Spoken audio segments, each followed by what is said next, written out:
Rewind, your week in review, is sponsored by the Wisconsin Realtors Association, bringing Wisconsin communities to life with great homes, businesses, and neighborhoods.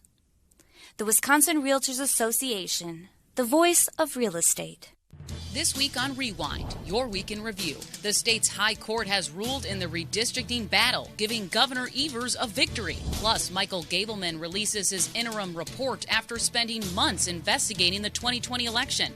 We break down his recommendations and the ones that are receiving swift backlash from both parties. And we'll have the biggest takeaways from the latest Marquette University Law School poll. All this and more on Rewind, your week in review for March 4th. Hi, I'm Emilee Fannon. And I'm J.R. Ross.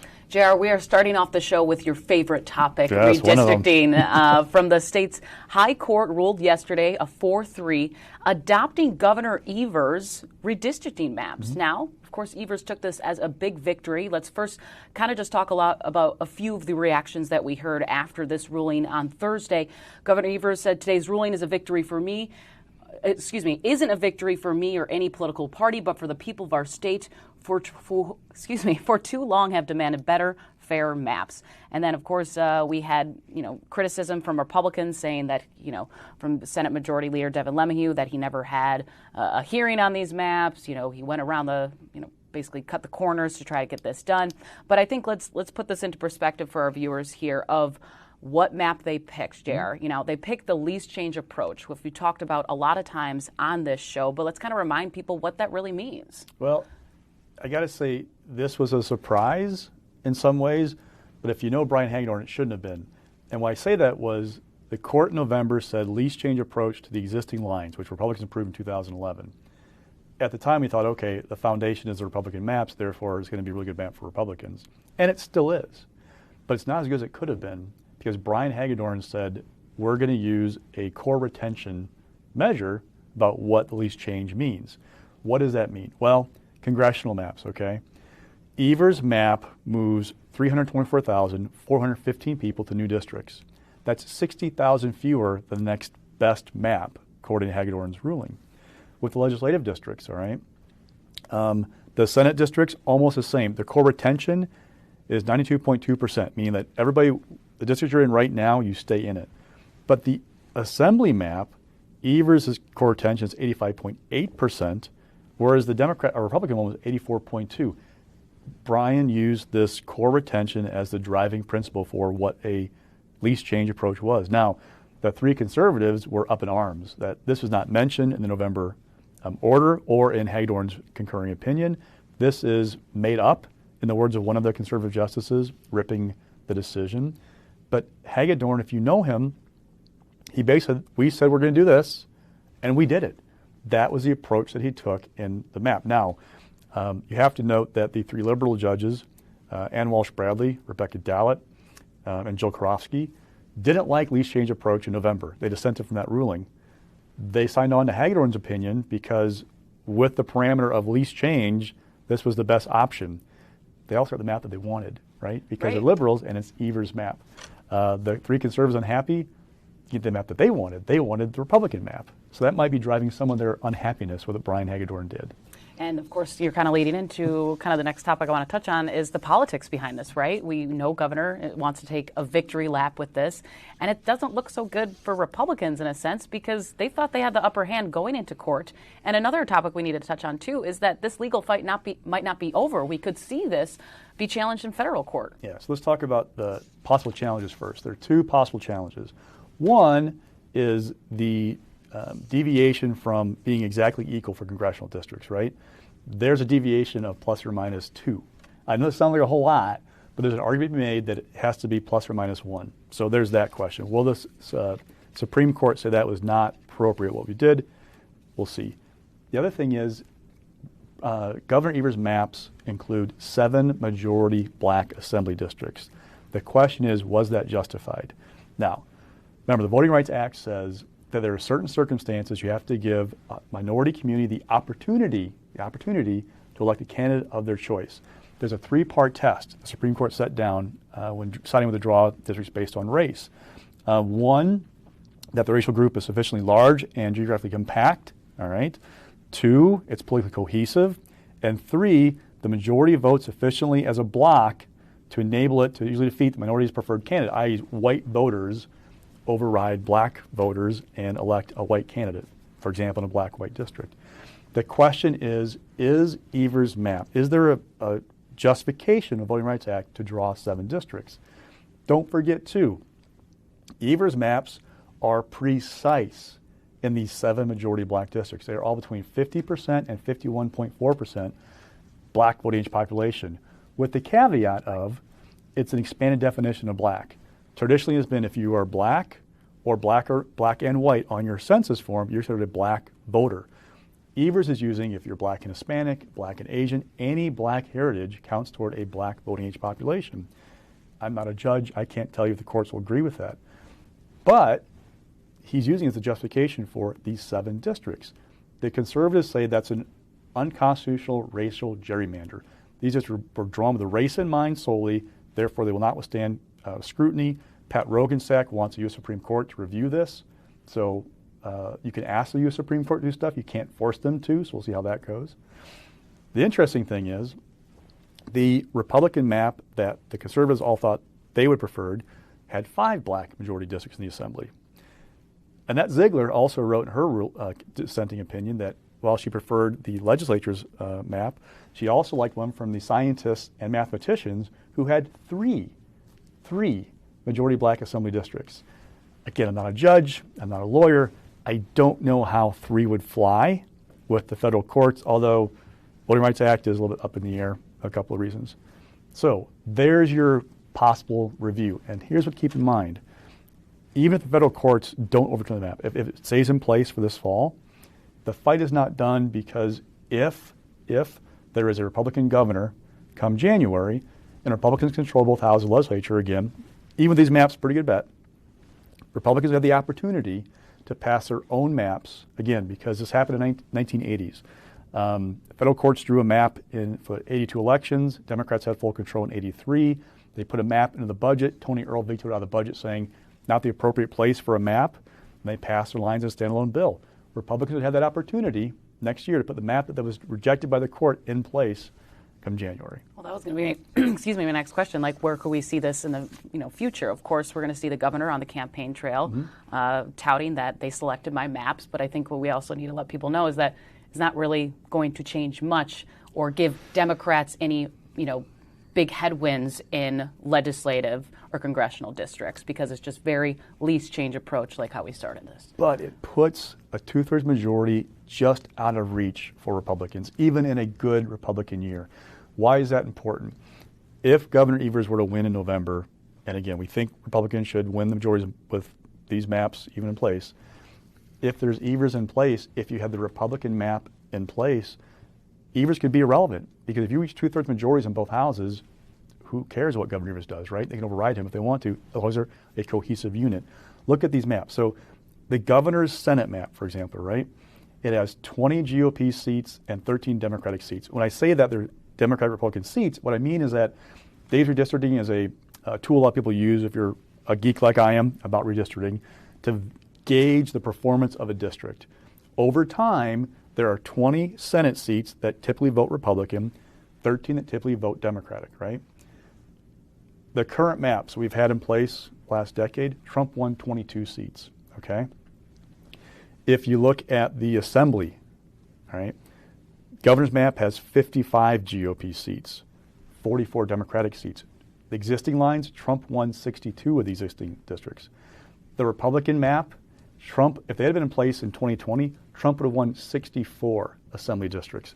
66 is your key number in the Assembly for a 2/3 majority. Other thing to note, Evers' maps pairs 3 sets of Republican lawmakers. Alberta Darling and Dale Kooyenga in the Senate, Chuck Wickers and Cody Horlacher in the Assembly, and Dan Knodel and Barb Dietrich in the Assembly. What do? Alberta is not up for election this fall. Dale is. So got to watch how that plays out. They're in the same district. In theory, they have to run against each other for the party's nomination. The other 4, they'd have to either move. It's other option for Alberta and Dale to move. Mm-hmm. Other 4, move or in a primary with each other to have a chance to stay in your seat. So, yeah, it's going to be interesting this fall. Of course it's going to be interesting this fall, but this just got even more interesting this fall. Another big highlight of the week was retired Supreme Court Justice Michael Gableman released his interim election report. Now, this comes after months of him investigating the 2020 election, and we were promised by right around now we'd see something. So let's first talk about kind of some of the key recommendations that he made when he was testifying to the Assembly Elections Committee. Kind of the big headline that a lot of people and us wrote about this week is that he wants the legislature to take a hard look at decertifying the 2020 election. That is not possible. We've heard from nonpartisan attorneys and even Speaker Voss, who is against that. He also is calling for the legislature to dismantle the Wisconsin Elections Commission. Another thing to note that Assembly Speaker Robin Voss says he doesn't want. And, of course, Voss hired Gableman to do this entire investigation. Some other claims that he made, he called it, quote, in his report, illegal bribery regarding the Center for Tech and Civic Life. Those are those private election grants funded by what also Republicans like to call Zuckerbucks, funded by Facebook CEO, and called it illegal to send absentee ballots to nursing homes. That's been a big section of his report, and also believes drop boxes are not allowed under state law. So let's hear a little bit from Gableman's testimony before we kind of dive into some of these claims and recommendations that he made on Tuesday. This meeting today is part of an ongoing discussion that will not end today. This is an important topic, and there's a lot of work to do. With that teed up, at this point, I believe the legislature ought to take a very hard look at the option of decertification of the 2020 Wisconsin presidential election. Are you saying that we should decertify Wisconsin's votes? Without having the benefit of input from any substantive witness, there appears to me very significant grounds for such an action. It's not often that Representative Steineke and I agree on things in general, but we seem to both have the opinion that it's not possible to decertify. So thank you for your time. I think what Justice Gableman is saying, the action for administrative correction, is not a clear path. So we got this 136-page report right before he began his testimony, so we were sifting through it. We were kind of talking about how there's some parts that were missing in it, but also we heard that he basically said right off the bat that I'm not done. My work is not done. There's a little still confusion that he didn't clarify whether his contract or if there is a contract. He once said that he has a verbal agreement with Voss. Voss has also confirmed that. So a lot of questions still up in the air, and it seems like he could also testify again, maybe on a final report, if we can finally call it that, in the near future. He said he's just getting started. So in the report, it promises another report about indefinitely confined voters. These are voters who are confined due to age, illness, or infirmary. They are allowed to receive absentee ballots automatically for each election and return them without giving a copy of their photo ID to clerks. Use of that exploded during 2020. Also, absentee balloting exploded in 2020, so it's kind of like in line with that. That said, Republicans think there's something off about that, so that's going to be part of what's coming next. The report includes a section on the lengthy number of court cases involved in right now. Those are not going to end anytime soon. He'll be fighting over whether he can interview Megan Wolf from the Elections Commission or Eric Genrich from the Green Bay Mayor's office, or Green Bay Mayor or Madison Mayor in private versus in front of a Assembly committee. That's going to be going on. Oh, by the way, Michael Gableman is in the spotlight right now. He has got a ton of attention. He has got a charge before him. He is not going to let this go anytime soon. It keeps Republicans looking back, not looking forward to what could be a great environment for them in 2022 because it's a midterm Democrat in the White House. Now, looking at the report itself, there are some holes. All right? For example, Gableman in his report wrote that there were people who are non-citizens who voted in the election in 2020, did not list a single name of somebody who's accusing of doing that. That seems to be somewhat odd. The video we watched during the hearing of people who are in nursing homes, definitely hard to watch at times. Wasn't quite clear if those folks had been declared incompetent by a judge, which is the only that could prevent you from casting a ballot. Now, there are also laws about pressuring people to vote or trying to influence people to vote, that would be an issue if that happened. But we don't know that. We also don't know, for example, he says that there are these nursing homes with 100% turnout. Did they talk to the administrators to find out what they did? Did they have a ballot drive in those nursing homes? Did they take precautions to make sure that the residents were protected, were not influenced? We don't know. It's not in the report. This is an example of Gableman throwing out a lot of allegations without really substance, kind of putting some substance behind it to give us something to go on. The funding for private funding for communities, we've known about that. That's not new. He's just adding more kind of fuel to that fire. And I'm not trying to say that there's nothing wrong here. I've talked to people for months who've said there should be an adult conversation about private funding for public election costs, but there's a lot not quite there that people are kind of like, I want to see more. And this comes after the state legislature last week took final action on a slew of election bills. So they're trying to move on and get this thing over with, but they have Gableman lingering and still not having his final report or recommendations, because we also heard a few weeks ago that Speaker Voss said session might go longer to incorporate some of Michael Gableman's findings. Well, like you said, there was some holes. So there was, of course, he has some recommendations, but I would say almost the two big ones, Voss is completely against. And then the others, issues with nursing homes, election grants, lawmakers already passed legislation to address those issues, even though we know the governor is likely bound to veto all of those. I'm sorry. Go Republicans are like, if we just stuck to the Zuckerbucks and focused on that, we'd be in great shape. But now that Gableman is talking about decertifying the election results, it overshadows everything. Every story I read about the coverage of the hearing, every TV show, focused on the call to decertify. Even though Gableman, if you notice, said, they took a hard look at it. I'm not saying you should.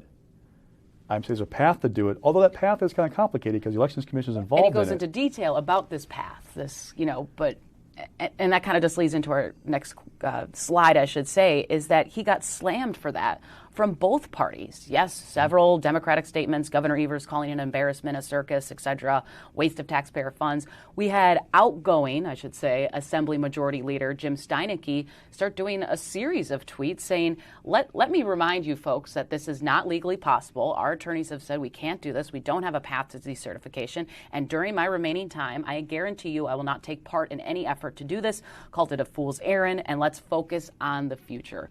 So another outspoken Republican, I mean, in a sense, he kind of has free reign to, stand up to these type of claims, and Gableman, because he's not going to be seeking re-election, but just kind of interesting to see kind of both sides get reaction from Gableman on that. One other thing we want to talk on, because you kind of reported on this. It was an email from the Republican Party of Wisconsin, the chair, Paul Farrow, which kind of relates to Voss and election stuff. They sent a letter to local leaders inviting them to meet this month for a legislative update with the state's top two Republican lawmakers. So this basically, it doesn't really directly mention the 2020 election, but in a sense it's addressing the multiple calls, and what I've reported on, over a dozen counties now calling for Assembly Speaker Voss to step down. So it seems like the party is going to be taking a hard look at this, and they want to talk and get some things straightened out before heading into the midterms. I mean, in reading the email, it was clear throughout that they're trying to get everybody back on the same page of looking ahead, not looking behind. And that's why this Gableman thing is so problematic. It adds fuel to the fire of those who are critical of Voss, who think he hasn't done enough on 2020, that he should be trying to overturn the election results, even though Robin has said, not interested. Attorneys have said, can't happen. They still want to see it happen. They are convinced that he's holding back. And it's just an example of where this is a political problem for Republicans to keep having to focus on this question, even though we know it can't happen. Basically trying to unite the party, even though Voss says he doesn't think they're not united, but this meeting kind of might mean otherwise. Let's quickly, we're running out of time because we got so many topics this week. Let's move on to the Marquette University Law School poll. Just leading out of the elections, I'll talk about this and we'll kind of toss to the next topic, JR. Confidence in the elections was asked. Kind of the biggest point we wanted to point out is that over 2/3 of people have faith in the election of the outcome, despite Republicans arguing their election bills would restore faith and restore integrity in future elections. So obviously there's a partisan split here with, fewer Republicans have, confidence. A majority of Democrats do, but we did see a slight uptick in Republicans having a little bit more confidence compared to the previous poll. Also, we have head-to-head matchups. Let's first touch on the incumbents. Governor Evers' approval ratings there. Ron Johnson kind of got a majority of the headlines only because his approval rating, favorability, is tapering off. But poll director Charles Franklin says, let's just wait a little bit because a lot of things can change, and do not count him out comparing to what happened when he ran in 2016. In 2015, Johnson was also significantly underwater on favorable and unfavorable and had what until recently was his lowest net ratings in the second half of 2015.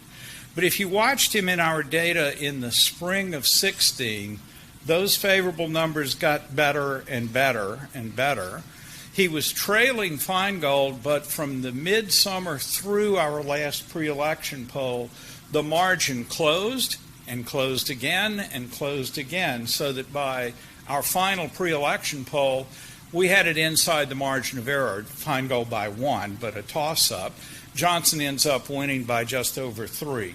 So I'm going to watch very carefully whether we see Johnson start to turn around those favorability numbers when we have living proof that he did it once before and against a very well-known opponent. The Democrat, whoever the nominee ends up being, is certainly going to be not as well-known initially, but then can they build not just recognition but also a platform to really weaken Johnson in the campaign. So, Jared, no really big surprises because we know we're so far out from the midterms, but a little hot water for Ron Johnson, but, he can always turn things around. Quickly, Tony Evers, he's had 4 polls since he took office where he's below 50% for job approval, 3 in his first year in office. All 3 of those is in plus territory, and the 4th one was in October. So, good number for him. Probably driven because he is handing out big checks left and right from the ARPA money. He signed a bunch of tax cuts. This poll was taken not long after the State of the State. We called for more tax cuts. And nobody's hitting Tony Evers on the air right now. There's no sustained TV buy statewide going after him. Now it's going to change. There are vulnerabilities. He had a cringeworthy comment on a TV show about being too busy to go see the crime victims in Milwaukee. Yep. Yeah. That's going to come back to bite him. There's already some political ads with Clayfish targeting him for not being tough on crime. But nothing is on the air in a sustained way, and Clayfish and Nichols are talking on social media about Evers. Real people don't look at it. Well, you and I look at it. Right. But real people don't see social media. Ron Johnson, one of his troubles is he's soft with Republicans. That's not good. And 2, we can't focus on somebody else. He doesn't have an opponent yet. If you are an incumbent with bad numbers, the playbook is tear down the other guy or girl. There's nobody to tear down right now because it's a crowded Democratic primary. That's an issue for him. And with Biden, where is he going to be come October? Because where Biden is going to dictate a whole lot how those races are going to go for Senate and governor. Let's quickly touch on primary candidates. We got the Republicans for governor and U.S. Senate candidates. We've been talking about these 2 for a very long time as front runners. Rebecca Clayfish, of course, topping the charts with 30% approval.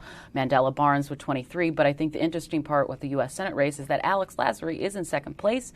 And you also wanted to touch on a separate poll that his campaign did. Of course, he looks good in it. But, he's pretty close to Mandela. Look, Franklin's poll is great. But in gauging primaries, you're taking a general election. You're actually registered voters trying to narrow down a primary field. Primary voters are pretty darn engaged and active. The campaigns are a little bit better at polling a primary. So when I saw Lasry's poll where he's closed the gap from 43 to 4 in August to like 8 points, like 35-27 in February, okay, that's noteworthy because he spent $3 million plus on TV. The question is, can Lasry get over the hump, right, catch Barnes? Will Godlewski spend money to make it a 3-person race? But the clear thing is, between this poll and Lasry's poll, it's a 2-person race right now. Right now, the nomination for U.S. Senate, can Godlewski make it a 3-person race? Can Nelson make any noise? I don't know. Nelson, by the way, started to take some jabs at Mandela Barnes. I was just going to mention that, yeah. So that's going to be something to watch. Keep an eye on that. And because we haven't seen too many go after each other. They want to have this central message of let's beat Ron Johnson, and now we're seeing a little shift there. Let's get to stock picks. We only got a few minutes left in this week's show. You have rising this week the 1st and 3rd congressional districts. So these maps, it makes 2 competitive seats in our congressional delegation, which we haven't had in a long time. It's exciting. Yes. Yes, it is, especially for TV people Right. because of the ad revenue. Oh, yes. Now, the 1st district, that's been solidly GOP the last decade. Brian Stahl represents it. It's using days redistricting, like looking at historical performance. It's now 49.2% Republican and 49.1 Dem, I believe. Like within a point, sorry, it's a point difference. 49.2 and 48.1 Dem. The 3rd, which is the seat Ron Kind's leaving, stays swingy, but it's 48.7 Dem, 40.3 Republican. So we knew that was going to be a race over there. That keeps it on the map for Democrats to say, hey, we've got a shot in the 3rd. The 1st, what I'm watching is, can you find a candidate quickly? Can you get him or her with enough money to take on Stahl? Stahl's got a pretty good bank account. I don't know, like, this is the fall to beat Brian Stahl in the 1st because it should be a good Republican year. It's still a swing district. Swing district, good GOP environment, incumbent, a lot of money, tough to beat. But if it stays in place in 2024, presidential turnout, Oh, yeah. got Big time difference. to find somebody, that could be the year to really go after Brian Stahl. I thought you were going to keep going. Sorry there, Chair. Awkward pause. Mix this week, Brian Hagendorf, we touched on this on Topovic. He is being quite the swing justice in liberal justices on the court. He is the most important justice in terms of like big decisions, but he has no political allies right now. Stats is a website that tracks Supreme Court stuff. In 19 4-3 decisions, he's the majority 16 times. 2 of the conservative colleagues were in the majority 12 times of those decisions, but he is the one that kind of dictates where the court's going to go quite often. It's interesting, though, because he's elected as a conservative. The conservative base would bat for him when he's being attacked in their minds about association with his Christian school and his values. They feel like he's turned on them. Brian, though, if you know him, he's kind of like a process conservative. The word's been used with me that he believes in sticking to order. Like, he doesn't like original action of the Supreme Court. He likes to go lower courts first and come to us when the record is established. That's how it usually goes. The ruling about redistricting, we said least change, we're going to do least change. That's what we gave him, we're going to stick to it. And the interesting thing, too, is while he's the most important for the decisions, he's maybe the least influential with his colleagues because he can't get the conservatives to come where he wants them to go, and the liberals join him because they like the outcome sometimes, like the redistricting decision. I don't think Ann Walsh Bradley, Jill Karofsky, and Rebecca Dallett like least change. It was the best option on the table, right. So they signed on to his ruling, that one. And we talked a little bit of this on the show. Following this week, we have Speaker Voss, a lot of weight there with Gableman's report, a lot of the things that he's been openly talking about. And now we have the Republican Party trying to have this meeting on March 16th saying, hey, let's try to unite the party because there's a lot of efforts saying, hey, we don't like you and we don't like your leadership anymore. Robin Voss is often the smartest person in the room in the Capitol. Absolutely. Everybody knows it. How he never saw this coming is baffling to people I talk to because he had to have known that you couldn't control Michael Gableman, that this outcome was inevitable. Either he would come back with a report saying, nothing to see here, let's just move on, or here are the problems, but let's not talk about decertification, which would have left the part of the base who wants to overturn the results saying, well, he must be on the conspiracy because they didn't find what we know is going on. Or you have what happened, which is Gableman calling for decertification and have to keep talking about it. Robin got a primary opponent this week. Now, I don't know that this guy can raise money or give him a hard run. Robin, whatever you want to say about him, Madison is good at working his district back in the Burlington area. He's pretty rock solid there, but it takes away time and money. There are likely going to be primary challenges because Gableman dropped this report 3 months out from the filing deadline for assembly races. You could get people saying, well, you're not helping stop the steal, I'm going to get in. Again, I've not usually seen mass primary efforts be successful, but it's time and money away from the ultimate goal of winning in November. And Republicans keep looking back, not looking forward. They have a golden opportunity in front of them, and they're not going to get to focus on that unless they can change the dial, right? From now until then. And this all goes back to Robin opened the door by bringing Gableman. Interesting post note. What's Gableman going to do next? That's what I was just about to say. And will his contract, will Voss be pressured still, or will he just ultimately say, I'm not going to sign another contract? Are we still just going to be in this cloud of maybe there's a verbal contract, maybe there's not? I know Ted Basil's office this week said, no, we don't have anything. So I'm talking about 2023. Oh, so I know, but still. Imagine this. Gableman was on the Supreme Court. There's an open seat next spring in the state Supreme Court. Dan Kelly is going to run as a conservative at the Supreme Court. Yeah. I had two people plant the seed to me this week that maybe Michael Gableman might want a run again for his old job. Yeah. So just capital gossip, keep it in mind, watch, but can't rule it out. Gableman's not going away. And that's the other thing. He's not going away. He has a platform. He has a spotlight. He has a willing audience. He is going to stick around for a while and playing this out. Yeah, and I think he's got a lot more name recognition than he did maybe even when he was on the court. Yeah. All right, that will do it for this week's Jam-Packed Show. Thanks so much for joining us. I'm Emilee Fannon. And I'm J.R. Ross.